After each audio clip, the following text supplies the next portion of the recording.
আসসালামু আলাইকুম, সবাইকে স্বাগত জানাচ্ছি বিডি ভিউজে। আপনাদের সাথে আছি আমি সাবরিনা কাজী।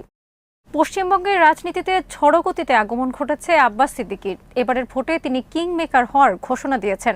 বামপন্থী সিপিএমআই ও বিরোধী দল কংগ্রেসের সঙ্গে জোটগতভাবে ভোট যুদ্ধের লড়াই করছে তার নতুন দল ইন্ডিয়ান সেকুলার ফ্রন্ট বা আইএসএফ। এ রাজ্যের মুসলিম অধ্যুষিত এলাকায় আব্বাসের আছে যথেষ্ট জনপ্রিয়তা। সংখ্যালঘু অন্যান্য ধর্মাবলম্বীদের মধ্যেও তিনি বেশ জনপ্রিয় বলে মনে করা হচ্ছে।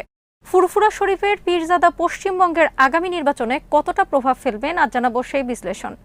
সর্বপ্রথম এই ব্রিগেডের জমিন থেকে আমার গত ২৮ ফেব্রুয়ারি কলকাতার ঐতিহাসিক ব্রিগেড ময়দানে ছিল বামপন্থী ও কংগ্রেসের রাজনৈতিক সমাবেশ।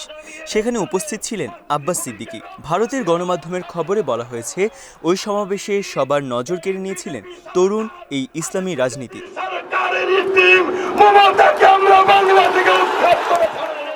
শুধু এই সমাবেশই নয়, গত ৪ বছরে তার জনপ্রিয়তা রাজনৈতিক দল ও নেতাদের সামনে টেক্কা দিচ্ছে। তার যে কোনো সভায় মানুষের স্বতঃস্ফূর্ত জমায়েত অন্যান্য রাজনৈতিক দলের সমাবেশকে ছাড়িয়ে যায়। তাকে নিয়ে এখন আলোচনা হচ্ছে সর্বত্র।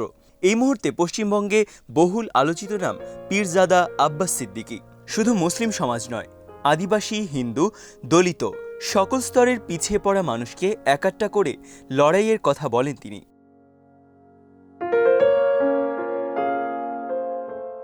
এককালের শক্তিশালী বামপন্থী ও কংগ্রেসের এই রাজ্যে টিকে থাকার লড়াই এবারের বিধানসভা নির্বাচন। বিগত নির্বাচনগুলিতে এই রাজ্যে মুখ থুবড়ে পড়েছে এই দুই শিবির। আব্বাস সিদ্দিকী সেই শিবিরে নয়া অক্সিজেন। রাজনীতিতে নবাগত হয়েও এবারের নির্বাচনের আগে বাম কংগ্রেসের ব্রিগেডে তিনিই হলেন ম্যান অব দ্য ম্যাচ।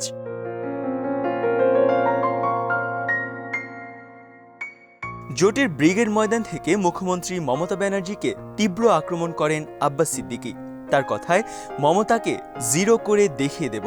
প্রদেশ কংগ্রেস সভাপতি অধীর চৌধুরীর বক্তব্য চলাকালে ব্রিগেড ময়দানে প্রবেশ করেন আব্বাস সিদ্দিকী। সমর্থকদের উল্লাসের জেরে মাঝে মধ্যে বক্তব্য থামাতে হয় প্রদেশ কংগ্রেস নেতাকে।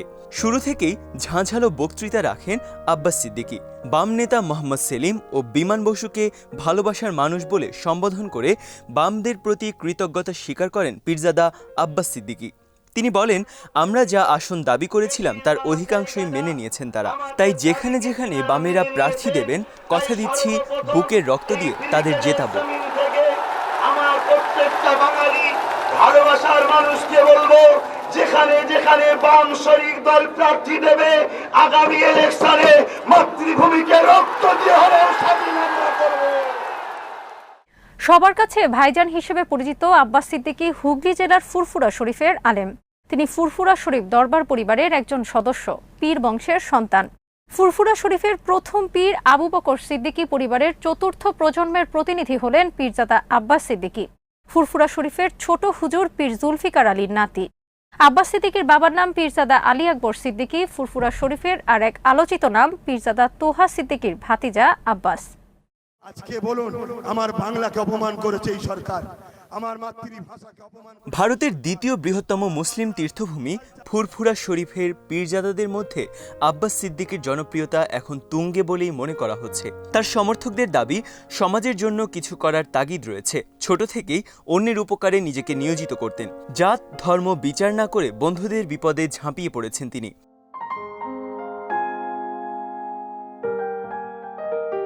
আব্বাস সিদ্দিকী ধর্মতত্ত্ব বিষয়ে MA পাশ করেছেন। পড়াশোনা শেষ করেই ধর্মীয় সভা বা ওয়াজ মাহফিলে বক্তব্য রাখতে শুরু করেন আব্বাস।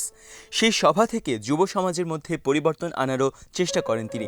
এভাবে অল্প বয়সেই তার জনপ্রিয়তা বাড়ে।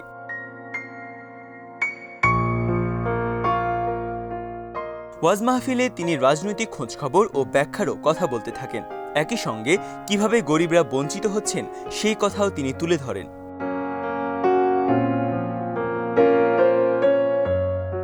২০১৬ সালে ফুরফুরা শরীফ আহলে সুন্নাতুল জামাত নামে এক অরাজনৈতিক সংগঠন তৈরি করে সামাজিক কাজে নিজেকে নিয়োজিত করেন পীরজাদা আব্বাস সিদ্দিকী। ২০১৯ সালে ফুরফুরা নলেজ সিটিরও ভিত্তি স্থাপন করেন তিনি। ২০১৯ সালে বিতর্কিত জাতীয় নাগরিকপঞ্জি বা CAA নিয়ে যখন দেশ জুড়ে বিতর্ক শুরু হয়, তখনই এর বিরোধিতা শোনা যায় সিদ্দিকীর গলায়। তখন থেকেই ঘনিষ্ঠ মহলে রাজনীতিতে আসার আগ্রহ প্রকাশ করেন এই ধর্মীয় নেতা।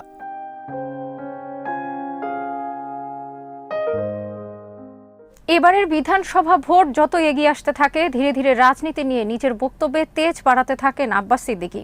রাজ্যের ও কেন্দ্রের শাসক দল তৃণমূল কংগ্রেস ও বিজেপির সমালোচনায় সরব হন তিনি।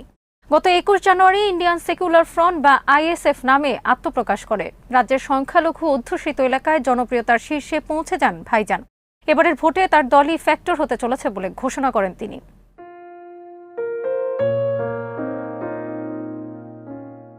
ফুরফুরার সিদ্দিকী পরিবারের আব্বাসী প্রথম ব্যক্তিত্ব যিনি আলেম পরিচয় সঙ্গে নিয়ে পা রেখেছেন রাজনীতির আঙিনায়। ইসলামী নেতা হলেও আব্বাস সিদ্দিকী ঘোষণা দিয়েছেন দলিত তফসিলি সহ সমাজের পিছিয়ে পড়া মানুষের উন্নয়নই হবে তার রাজনৈতিক দলের লক্ষ্য। তার দলের সভাপতি হলেন আদিবাসী নেতা সিমল সরেন।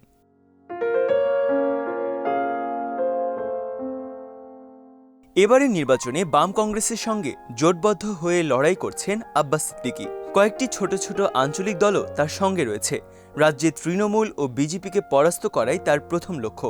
মমতার আমলেও রাজ্যের অবহেলিত মুসলিমদের ভাগ্যের কোনো পরিবর্তন হয়নি বলে তিনি মন্তব্য করেছেন।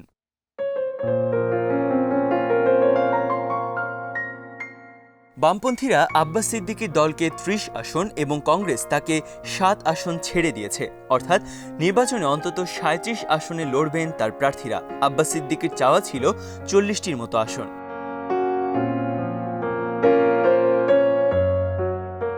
আব্বাস সিদ্দিকীর প্রার্থী তালিকাতেও জাতি, ধর্ম, বর্ণ নির্বিশেষে সকল স্তরের মানুষ রয়েছে। বামপন্থীরাও বলছেন আব্বাস সিদ্দিকীর দল আইএসএফ সাম্প্রদায়িক নয়।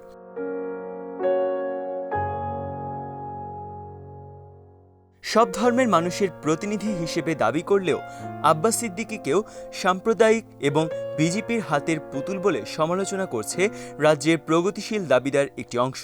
অথচ চাকরি ও শিক্ষাক্ষেত্রে চরম বৈষম্যের শিকার মুসলিমদের পক্ষ নিয়ে তারা পারতপক্ষে মুখ খোলেন না। পশ্চিমবঙ্গে কখনোই বিজেপি ক্ষমতায় ছিল না, ছিল সেকুলার ও বামপন্থীরা। কিন্তু মুসলিমদের ভাগ্যের তেমন কোনো পরিবর্তন হয়নি।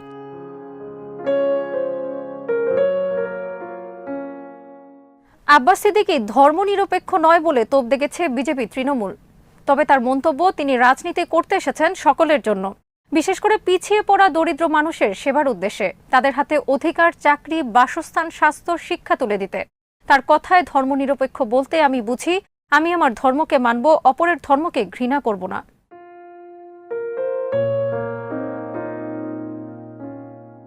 আব্বাস সিদ্দিকী বলছেন তিনি কখনো একটি বিশেষ ধর্মের জন্য রাজনীতি করেন না। রাজ্যের গরিব, ব্রাহ্মণ, বিভিন্ন ধর্মের দরিদ্র ধর্মগুরুরাও আছেন তার সঙ্গে। তাদের সবার জন্যই তিনি রাজনীতি করছেন।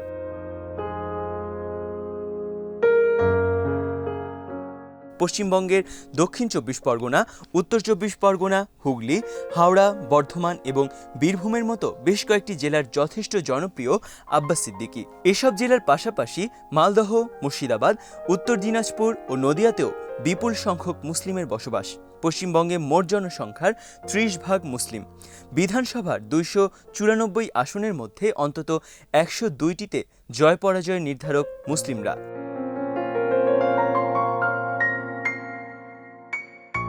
পশ্চিমবঙ্গে বিধানসভা নির্বাচনে ভোট গ্রহণ শুরু হবে 27 মার্চ। মহামারীর কারণে এবার 8 দফায় ভোট গ্রহণ করা হবে। আগামী 29 এপ্রিল ভোট গ্রহণ শেষ হবে এবং ফল প্রকাশ করা হবে আগামী 2 মে।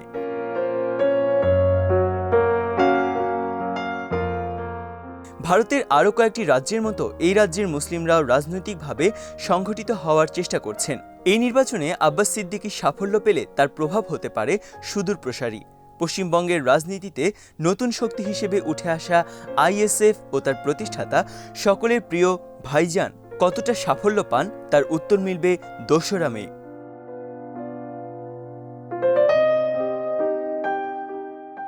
আজ এখানেই শেষ করছি। সবাই ভালো থাকুন, সুস্থ থাকুন আর দেখতে থাকুন বিডি ভিউজ। চ্যানেলটি ভালো লাগলে সাবস্ক্রাইব করুন।